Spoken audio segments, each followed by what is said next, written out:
Recording studio बलुआहा। छोरी तोरा रोज हम टकबो देले हमारा ने मन परबो देले हमारा ने मन परबो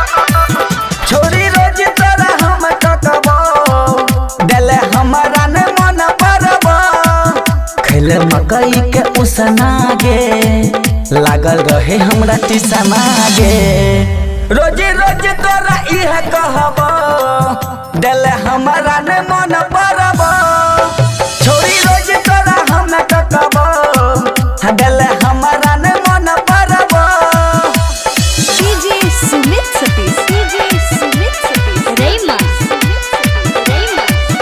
देले हमारा ने मन परबो मन परबो मन परबो ये सुने एगो बात किया कैले तहु घाट आए छोड़बो ने दोसर के देलही देलियो जत पर हम अपन जान के सनम और हमारे किया लाला चलही ये सुने एगो बात किया कैले तहु घाट आए छोड़बो ने दोसर के देलही देलियो जत पर हम अपन जान के सनम और हमारे किया लाला चलही कैले कनियो ने रहम गे नष्ट कैले तहु धरम गे तोहर खींच के दुपट्टा धरबो देले हमारा ने मन परबो गे छोरी रोज तोरा हम टकबो देले हमारा ने मन परबो मन परबो मन परबो देले हमारा ने मन परबो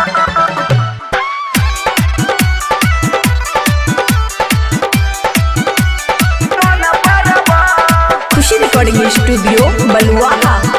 देले हमारा ने मन परबो कहले मिले आइह काल देले बात के टूटल किया नून मिर्चाई लगाबै छै राज किशोर तोहर कते कर तो फिकर संतोष साजन के ने बात बुझै छै कहले मिले आइह काल देले बात के टूटल किया नून मिर्चाई लगाबै छै राज किशोर तोहर कते कर तो फिकर संतोष साजन के ने बात बुझै छै रोज रोज ओढ़ाबै छै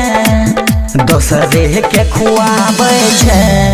गे आखत पर तोरा धरबो देले हमारा ने मन परबो गे छोरी रोज तोरा हम कहबो देले हमारा ने मन परबो